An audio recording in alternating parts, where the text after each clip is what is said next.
I don't know if the Pelicans want to get a deal for Anthony Davis done prior to the draft. Is that your understanding? Yeah, they do. They definitely do. I mean, they're pushing hard for it. The Lakers and Celtics are known to be after him.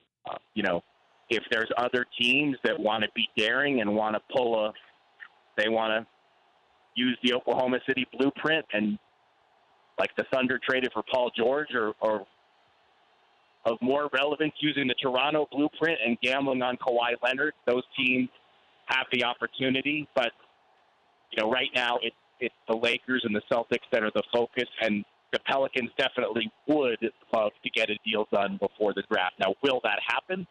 For the Lakers to make it happen, it's really going to hinge on that number 4 pick. They've got to find someone out there that really likes that number 4 pick and is going to give New Orleans something more appealing than what's currently on the table, because the Lakers by themselves don't have enough to get Anthony Davis.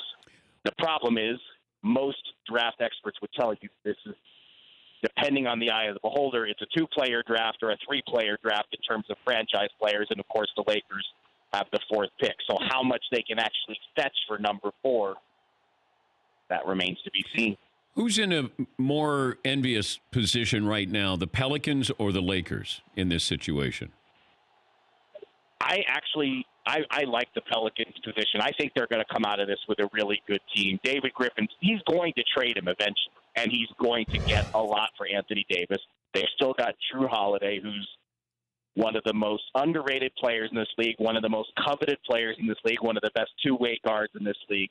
They're bringing in Zion. They've already got Drew Holiday. They're going to get a lot for Anthony Davis. The Pelicans are going to rebound from this horrific season they just endured pretty well.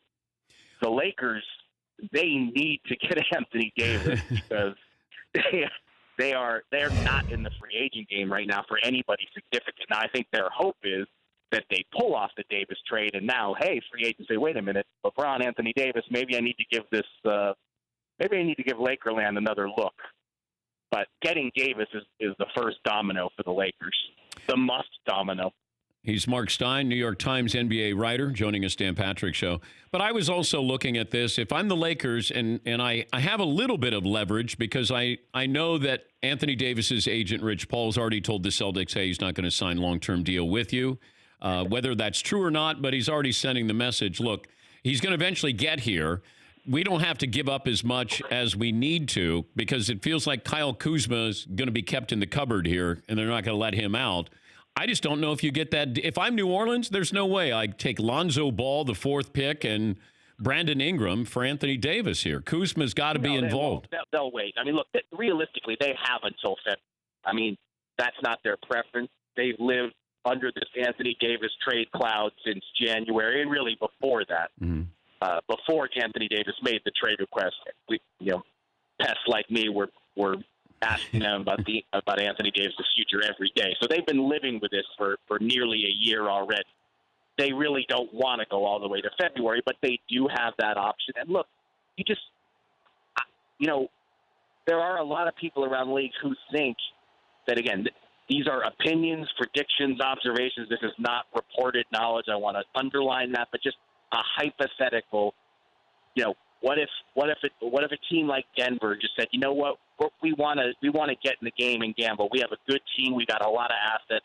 We want to just take a 1-year run at Anthony Davis. So there are teams out there that have the ability to do it if they want to get in and take the risk. And it is conceivable that executives around the league are going to look at what's happened in Toronto and look at what the Raptors did to bring in Kawhi Leonard. And now everyone in Toronto says they're going to be okay if Kawhi leaves after this. I'm not so sure. Let's actually see that play out. But in the short term, if you're a Raptors fan, you have to be giddy that your team rolled the dice on Kawhi Leonard. They didn't know if they'd have him for more than a season. Don't know if they'd keep him. Didn't know he was going to be healthy, and look how it's worked out.